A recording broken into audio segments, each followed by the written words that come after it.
जय जगन्नाथ।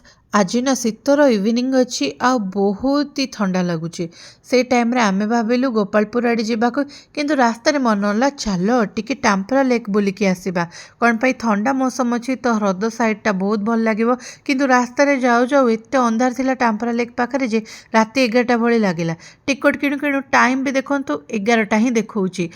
हौ चल आ कौन करिबा तो एबे बुली गलु माने पूरा बुलिकी आसिलु आमे ना बाहरी थिलु 5टा बेलकू घरू आ पहुँचु पहुँचु ही जाइतिला 5:45 आउ 6 o'clock अराउंड रे आमे से टिकटटा काटिथिलु किंतु से बाबू जनकर प्रिंट मिस्टेक थिला आउ तापरे आमे देखिलु आर मेंटेनेंस ना किछि नाही तो टिकट विषय कहबा गले 20 टंका तो पे करबा को ही पड़े आउ बाइक ने कि जाइथिलु तो ता पई तो 10 टंका पे ही करबा को पड़िबो पार्किंग फी आउ तापरे देखिलु आर उन्नति किछि भी हेनी रील्स रे ना बहुत सारा रील्स आस्तिला मते तो देखिकी लागिला ना कौन टाम्परा लेक टिके चेंज होइथिबो परा टिके फिल्टर और टिके इफेक्ट देकी ता रंगटा ना चेंज करनी थिले घास गुड़ाक जंगल भलिया थिला आउ ता सहित ना नड़िया गछ को भी भलसे मेंटेन करनथिले आउ देखंतु बहुत ही माने रफली अच्छी एटा आउ ता चारपटे असना होकी रही आउ ए जो पोल थिला सी भी भांगिकी थिला किंतु हो आमे तो एमती रे भी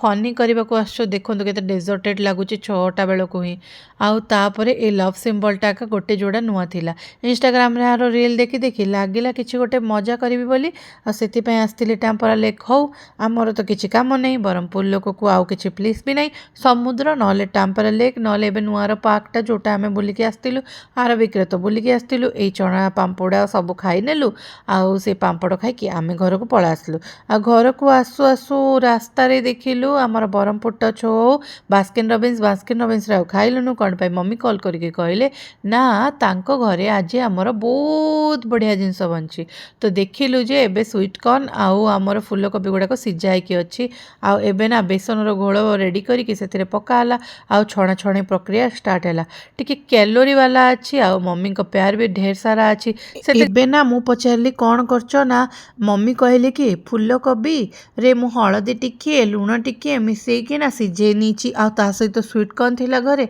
ताको भी सिझे नहीं एबे फास्ट पकड़ी करके देबी तुमको फूलकोबी पकड़ी ताको खाइनी सस सहित आउ तापरे मु तुमको देबी गोटे भल जिनस आ सेतिक भितर ना मम्मी गोटे सिक्रेट जिनसटी साइड रे करके आगरु ही रखी दैचंती ठंडा हेले सेटा खाइबाको भल लागे बोली जल्दी कर नैचंती सेटा थिला गुल्लुगुला आउ मु कहली गुल्लुगुला करछ हौ ठीक अच्छी आउ तापरे ना आज प्रथमाष्टमी थिला बेली राति रे कोन बनैचंती देखंतु एइटा ना एमती बनै कि साइड रे रखी नैचंती आ सेतिक भितर ना देखंतु गुल्लुगुला जाको रेडी करी रखिछंती आज टिके गुड़ पाग अधिक होगला तो टिके ब्राउनिश से जाइछि कहउछंती आ अल्प टिके लागि गला बेली कहउछंती कोन पे गुड़ पाग टिके अधिक थिला तो मिठा भी टिके अधिक थिला आ खाइ के भी बहुत ही मजा लागिला कोन पे ए शीत दिन रे ना जहाँ भी खाइले बहुत ही मजा आस जाउछि गरम गरम न हेले भी टिके ठंडा करके दैछंती कोन पे बाकी सब जिंस गरम सब करछंती सेति पई तो सेति के भितर देखंतु स्वीट कॉर्न टा भी साइड रे बाहर करके रखि नेलेनी आ आमे जिबु खाइबा पई तो चलंतु तुरंत धाई धाई जिबा कोन पे कैलोरी हमकु जगी के बसछि आ मु नै जाइथिले टमाटो सॉस आ तंदूरी रो मेयो सॉस सफोलार तंदूरी मेयो सॉस सहित टमाटो नै कि मु शीघ्र गली खाइबा को कोन पे ठंडा हे जिवो ना सेति पई आ ताकू नै कि प्लेट सजाड़ी कि आपण मानकु देखाइला परे मु नै कि खाइ नेली आ हमर फूलकोबी पाकड़ी 3टा थिला आ ता सहित नॉर्मल टिके आमर स्वीट कॉर्न टाको मु एमती खाइ नेली स्वीट कॉर्न को आमर मेरसिंगा पत्र सहित पके कि फ्राई करचंती राति हो डिनर करबा को इच्छा हलानी मियो आमर रुपेटी सणाइतला आ सेटा को ही गरम करके खाइ नेली किंतु मम्मी डिनर रे बहुत सारा जिनस बनेबी कहउथिले आज बनेबा को इच्छा हलानी तो से रोटी और भजा करके ही खाइ नेले मु किंतु पेटिस को आसिली कोन बे मु नै कि आस्तिली पेटिस किंतु मम्मी तो से सब जिनस बनै नै थिले आ फ्रिज रे रखी कि बेस्ट करबा कम पाई चलंतु तुरंत गरम करि नबा आ डिनर रे इटा ही खाइ नबा व्हाइट वेस्ट फूड एमती करिकी मु खाइ नेली डिनरटा देखिए भाबुली किंतु मते लागिगला बहुत देर दूर माने निद बहुत ही निद लगुच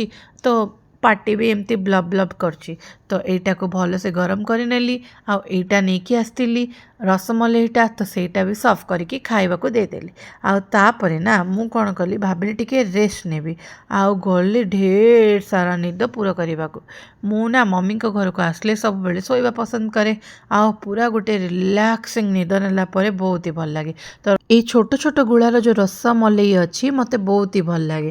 ରସମଲେଇ ନା ଏମିତି ବି କହିବାକୁ ବି ଭଲ ଲାଗେ। ତାପରେ ମୁଁ ଗଲି ଶୋଇବାକୁ। ସକାଳ ହଉ ହଉ କ'ଣ କଲି ନା ଅଭଡ଼ା ଟିକେ ଥିଲା ତ ଭାବିଲି ଅଭଡ଼ା ପାଗଟା କରିବି।